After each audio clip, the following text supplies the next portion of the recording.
Hi, Eric Gibaud, ericgibaud.com, and this is not another video about the Fujifilm X100 Mark VI, although this picture you see right now was made with it.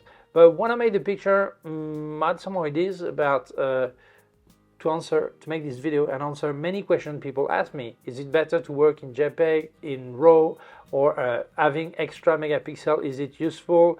What kind of post-production you can do? All this. So it's not about this camera, it's about in general. So we're going to speak about it. So let's start. So yesterday I was walking around with the Fujifilm X100 Mark VI, and this video doesn't have to do with it, but it was just the opportunity. Okay, so I made this picture and I showed it to a friend, Jan Pelka, and he said, why did you frame this way? Why vertical? Why horizontal? Why this aspect, these colors? What did you make that? Not in the way of criticizing, but analyzing and speaking between two photographers, our opinions, all this. And then I realized that many people actually have these questions. Should I work this way, that way, all this? So I'm going to show you the same pictures with different framing, different post-production, and explain the decision, and also give you more information, tips, or advice when you're going to make a picture, so you get what you want. Because very often we make picture and sometimes we're really happy about the result, and sometimes we regret and we don't have any solution just because of the way we made the picture. Okay, so let's speak about this. Yesterday I was walking around with the Fujifilm X100 Mark VI, and I was making a picture of this shop window, and I was testing the Rila Ace Fujifilm film simulation. Okay, but you could have any situation, but I just want to show you the first picture, which is exactly what the camera gave me, the JPEG. Okay, here it is. Then the following one is the RAW file, because I shot JPEG plus RAW, and this is the RAW file without any adjustment, nothing. As you can see, it is underexposed compared to the JPEG. Then the third one is the RAW file, but then it is fine-tuned, it's edited as I wanted. As you can see now, it is a correct exposure. Okay, I will make a video soon explaining why this. Actually, camera makers, they're honestly laughing at us regarding RAW files. They actually tune them to have a look.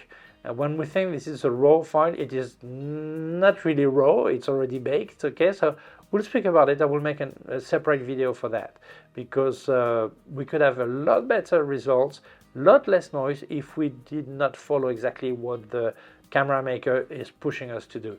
I don't speak about Fujifilm, I speak about every camera maker. Okay, the fourth picture is actually, it looks the same, but if you look at it, I actually put some light on the model in the mannequin faces in the shop window. Okay, why? Because I think it gives more power, it's stronger.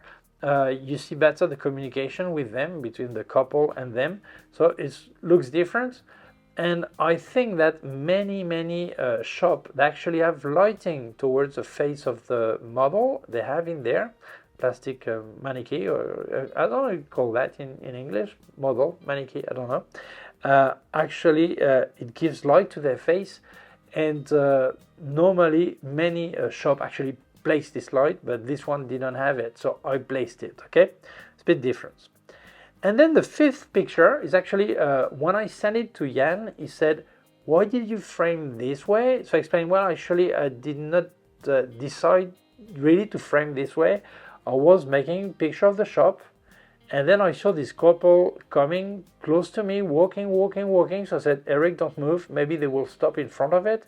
And then I shot just when they stopped. I could make only one picture. Okay, so maybe it would have been better in horizontal or different way.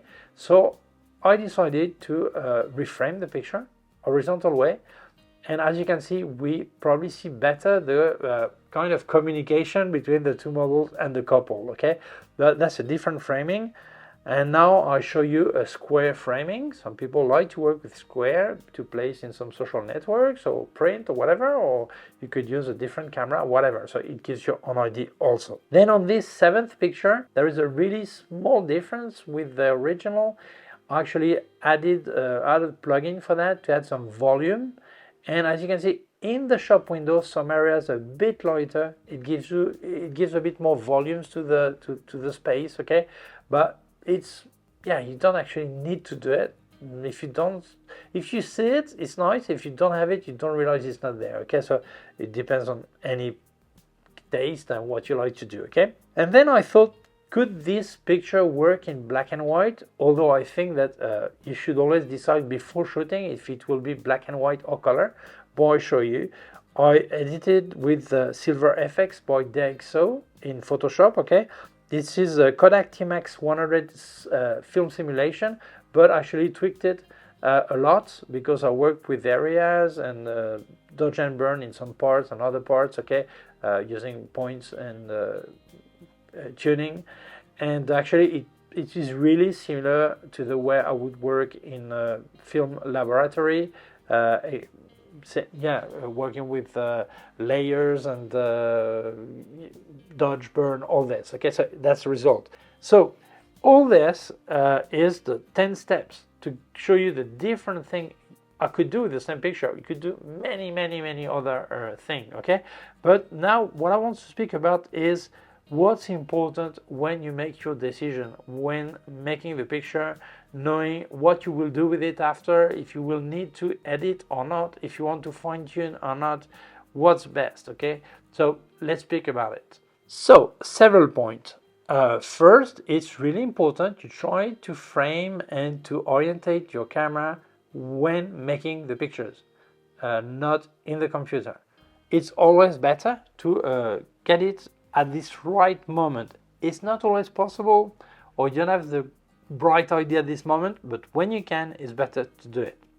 If you have time, try to make several pictures with different orientation, vertical, horizontal. Also move a bit to your side, up, down, all this, because the way you place your camera will make appear different thing in the picture and different composition. So it's good when you can make several pictures. Sometimes it's impossible, but when you can, do it. Several pictures vertical, several horizontal, and then you can pick the one that works better for you after, okay? Point number 3, if you are going to make only one click, one shoot, as I made, okay? Don't do what I did. Always try to make it horizontal. Why? Because when you're going to reframe a picture, a vertical picture to horizontal, you lose a lot more megapixel than if you reframe from horizontal to vertical, okay? So if I had made my picture in horizontal, I need to stand back more because it's a prime lens, okay? But still, I could reframe better in vertical and lose less megapixel, okay? So when you make only one shot, do it horizontal, always, okay? Point number 4. This is actually when you realize that having a lot of megapixel is really useful. Many people think about extra megapixel for more details or for reframing. But when they speak about reframing, they speak about a small bird that is really far away. You don't have a length, focal length that is long enough, so you reframe to see a close-up of the bird, okay? But it's not just this. Sometimes it's just changing the orientation of your picture from horizontal to vertical or vice versa. So having this extra megapixel is always a big plus. Don't forget 2 things. First, the megapixel is the result of a surface. It means when you divide the size of your picture by 2, you actually divide the amount of megapixel by 4. So this camera is 40 million pixels. If I cut my picture in half, I'm left with 10 megapixel. So many people will think, oh, only 10 megapixel, that's nothing. Don't worry. A cover magazine like Vogue, the fashion magazine Vogue, uses 6 million pixels. Okay, so with 10, we're still okay. But having this extra megapixel is always useful. So, JPEG or RAW? Well, many people think that JPEG has no flexibility, you cannot fix anything.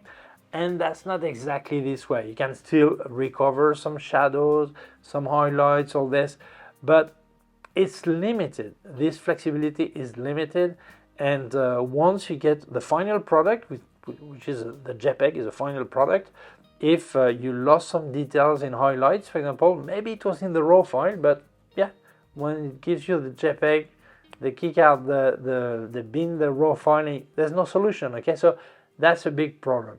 So actually there are two kinds of JPEG user. One is the same as my grandmother when she was using a film camera going on holidays, vacation. When she came back, well, she brought the roll of film to a shop, and a week later she had printed pictures on paper, and she was happy with that. And it doesn't matter if his highlights were burnt or not, that didn't matter really, okay?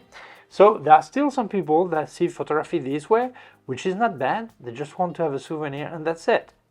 And there are also professional JPEG users, like many sport photographers.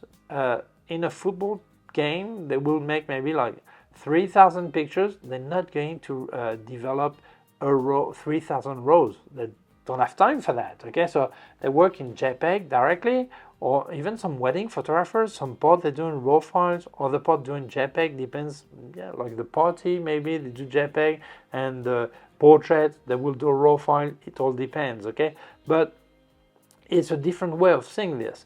Actually, photographers of the press agency writer, they're not allowed to use raw file. Officially, there are one reason, which is they make sure their photographer is able to expose properly without any need to tweak in post-production, okay?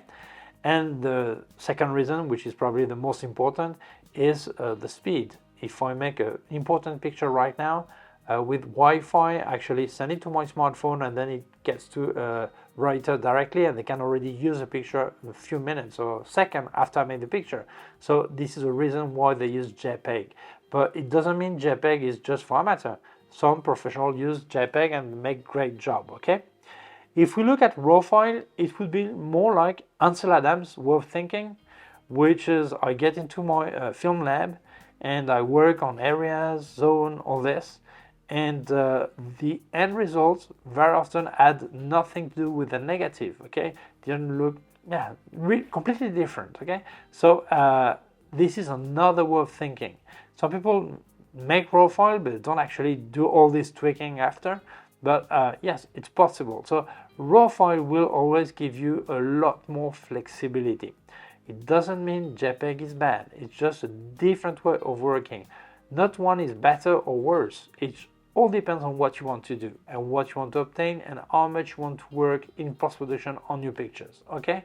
So I know what you think. Yes, but if I work in raw file and I really strip it down to how it was shot by the camera, then I don't have any color profile, no film simulation or whatever I wanted to have the way it looked on my screen. I loved it, I lose it. Well, some software keep it, okay? But still, you want to erase all this and work on the raw file to give exactly the contrast, all this, all you want. You can still get some film simulation or presets on it, no problem. There are some software like DxO Film Pack or Dehancer. You can still apply. I'll show you right now a video capture where you actually see how I can pick different aspects of the picture, okay? But the fact that you apply it at the end of the process helps you have a really clean picture, the best quality you can get out of your raw file, and apply the effect just at the end. So you will get a lot better result than when you let the camera decide for you. Because if the camera maybe loses details in highlights, there's no solution. In this case, you can actually recover highlights and then apply the film simulation or the effects you want. So don't worry about this. Working in raw file doesn't mean you cannot have this special look you wanted from the start, okay? No problem. So what happens if you have decided to work with JPEG and film simulation or a color preset in camera? Well, the big problem is you actually add a problem to the situation. You already have to frame properly, decide on orientation, composition, the right moment. And what happens if you pick a simulation or a color that doesn't work that good? Because simulation or presets depend on many things. Some are better for skin, some are better for nature, other for city, other for whatever. Okay, or you want black and white. Okay, and then you realize you made a mistake. You didn't pick the right one. There is no solution. If you made the picture in black and white, oh, you want to have it in color now? That's too late. No solution. Okay, so for me, it's always better to keep that for after. Obviously, if you want to make black and white picture, it's better to decide before to know, to see if it works or not, okay? But you can still shoot raw and see that after, okay? So it's important. For myself, for souvenir pictures or personal work, I got no problem using presets, simulation, whatever, and I made the decision for the whole thing, okay? But for a client, I would never use a JPEG only system. If the client doesn't like it, don't like what he sees, or I don't like the result myself, there is no solution. I made the picture in black and white and it's better in color. I didn't check, I didn't think, that's too late. That's a big problem. So don't forget about this. You're adding a decision problem while making the picture when you work with color presets and simulations, okay? So my advice would be never use JPEG only unless you know exactly what you're doing, because you're professional sport photographer, for example, or you really know what you do, okay? And you know that it doesn't matter for what you making the picture, that's fine, okay? Otherwise, I would work raw file only, okay? And then you fine tune, work on it in post-production, or raw file plus JPEG. If the JPEG is fine, that's brilliant. Great, you have the look you wanted, you have it directly, that's made, don't have to waste time in post-production on this, and you have it, okay? And if it's not good, you can still check the raw file. Maybe you can recover highlights,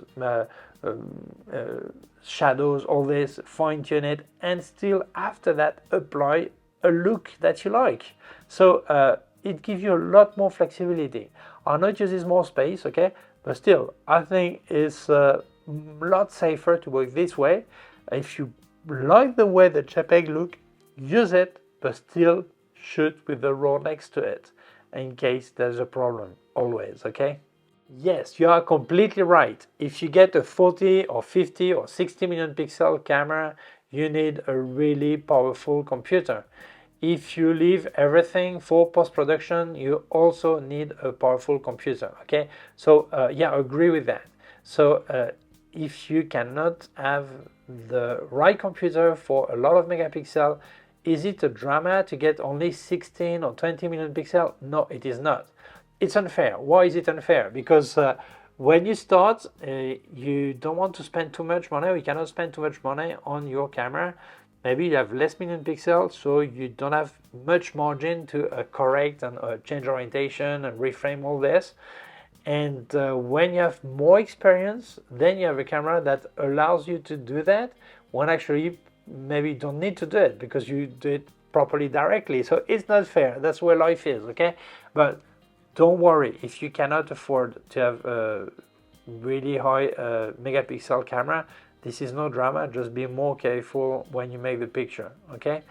And something important, some people don't want to spend a minute on their computer. They want to work JPEG and they tell me, Eric, I prefer to have a problem with the highlights on some of my pictures or shadows than spending a minute on my computer. And this is completely respectable. Obviously, I speak for myself, I speak my opinion, but each person must make his own decision depending on his state, his situation, the way he wants to work, all this. And I've got no problem with that, okay? My idea of this video is to show the different possibilities, my opinion, and each one to make his own decision, obviously. So that's it. I hope you like this video. If you feel it may interest other people, please share it on social networks. If you have not done it yet, please subscribe to my YouTube channel. There's a small button down here and also a small bell. If you click on the bell, get notified when I upload a new video. My website, Gibaud.com. If you have any question, can leave a comment below. Also leave you links of Margie on Amazon, links of everything I reviewed by K&F Concept, Sandmarc, and Flashes by Westcott, more affiliated links, and also a link to my PayPal account in case you wanted to make a donation. Thank you very much. Please take care of yourself and see you soon. Bye.